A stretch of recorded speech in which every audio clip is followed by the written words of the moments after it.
Horregatik bakarrik merezi du. Enchalor!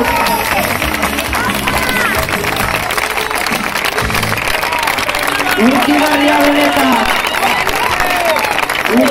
benetan, eder bakon guztiko Euskal Herri Euskaldunaren alde.